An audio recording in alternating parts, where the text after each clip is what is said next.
Welcome back to Green Spud Trades. In today's episode, I'm going to be doing a little bit of stock analysis on a company I found called Cognex, ticker symbol CGNX.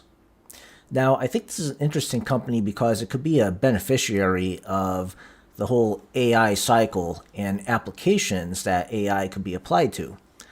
But it first caught my attention on my 52-week high list, and I looked at the chart, and it has a very interesting chart as well. On February 12th, this thing reported earnings. They had a really good earnings release, so it gapped up once into the new area above the previous resistance zone, and at the open, it surged up some more. And what's also interesting about this one is the volume. Look at that huge candle. And you have your gap up right there. So looking at this chart, you see it really hit the top of its RSI range. It was range bound for a while. And it had a little bit of like a kind of a downtrend, like a descending triangle sort of setup. And then it broke that downtrend line. It went above the previous resistance areas, pretty much stopped at where the previous top was from July of 2024. Wait, is that 2023? Actually, I think I'm going to mark that here on my chart since it seems to be a significant area of resistance. On the volume profile, there's that little pocket there where not so many people have traded shares, but there was a lot of trading going on down this range here. Also interesting is look at how the volume seems to have kind of trended up. I kind of wonder if that suggests that maybe there's more institutional buying going on down here in this range. Now, a lot of times when you get a gap up like that, you can get continuation, especially if it's on strong volume like a candle like this. But we didn't get that.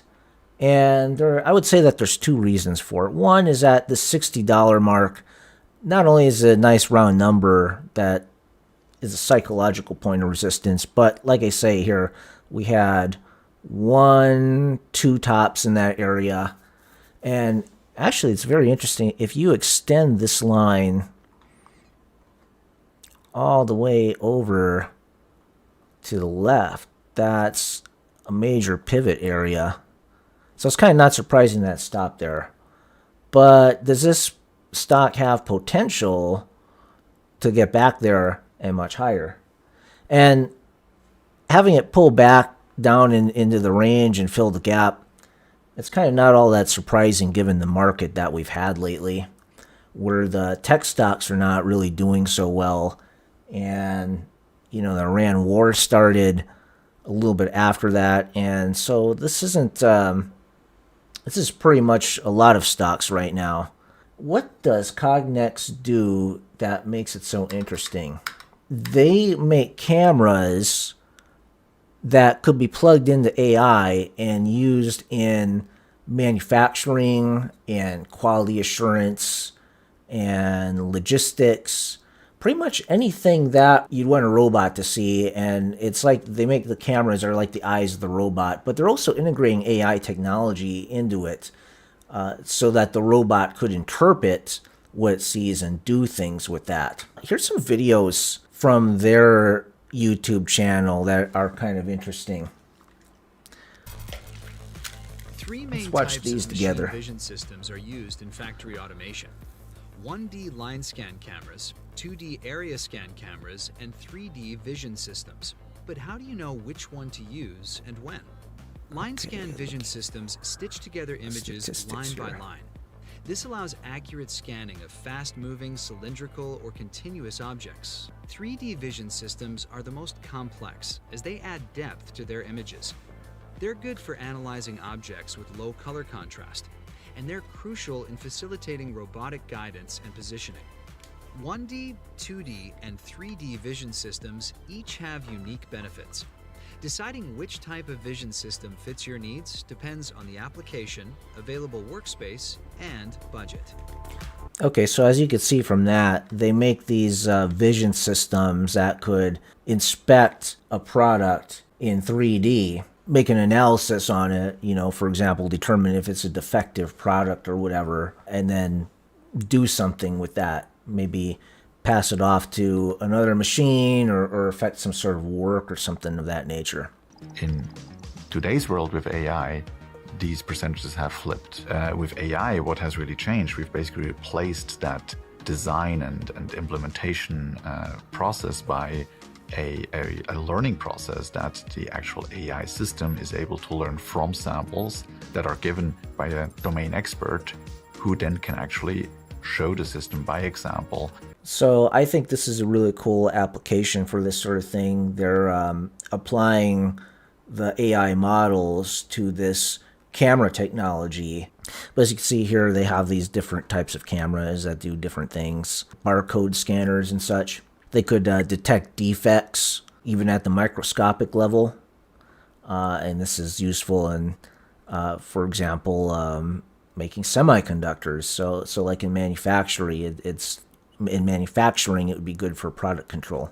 Back in 2021, they were growing very strongly. They had 27% year-over-year revenue growth. And I wonder how much of that was just kind of reinflation from the dip of COVID. But in 2022 and 2023, the revenue declined. And I think what happened, based on what I was able to go back through their conference calls and find, is that their business was doing really good in the automotive industry.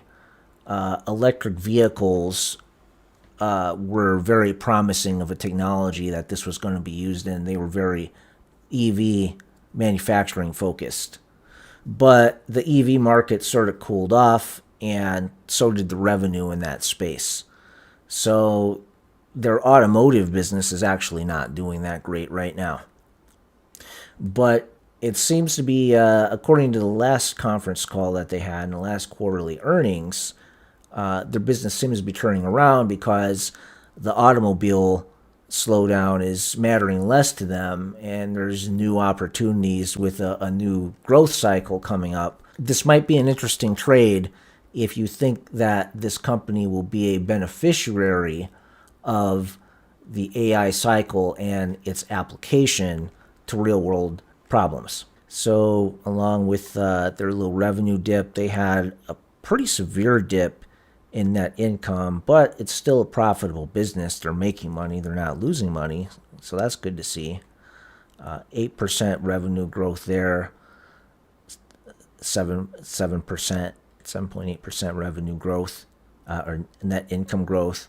And then the share count is decreasing. They do have a big buyback program. They have some debt, but it's not a whole lot. 4P right now is at 40.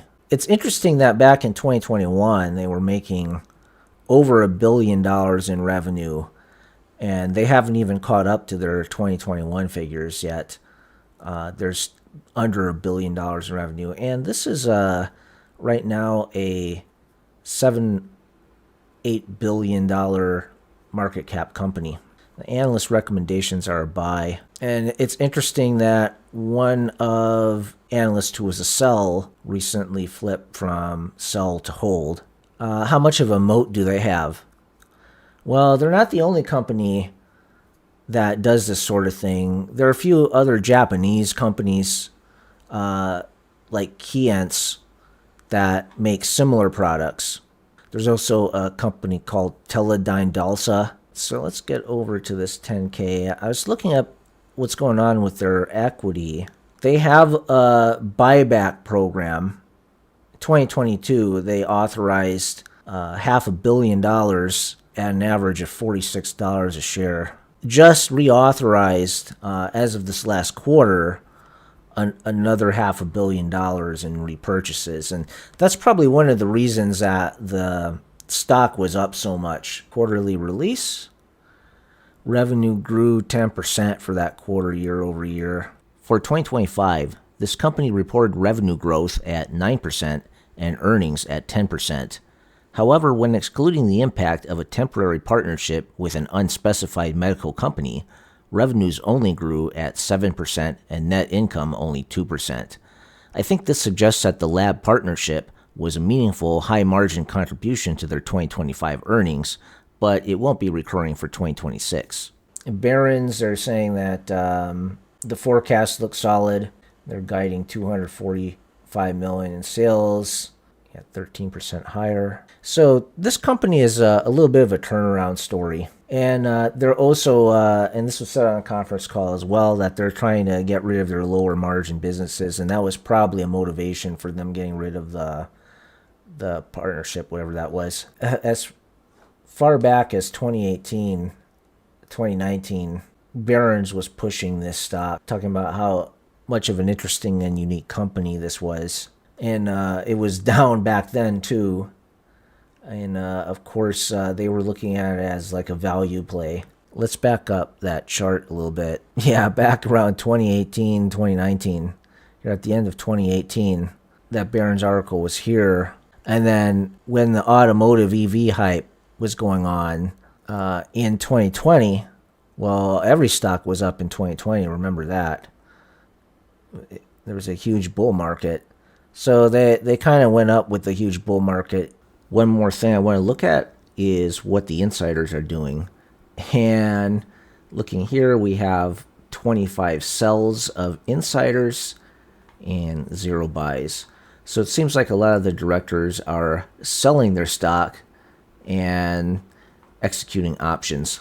Here's some were made as recently as February and March after that positive earnings release. And if we look at the institutional holdings, this is a heavily owned stock by institutions.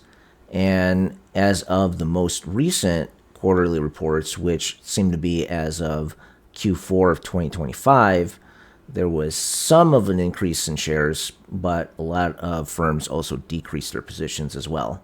However, it was a net gain for institutional ownership.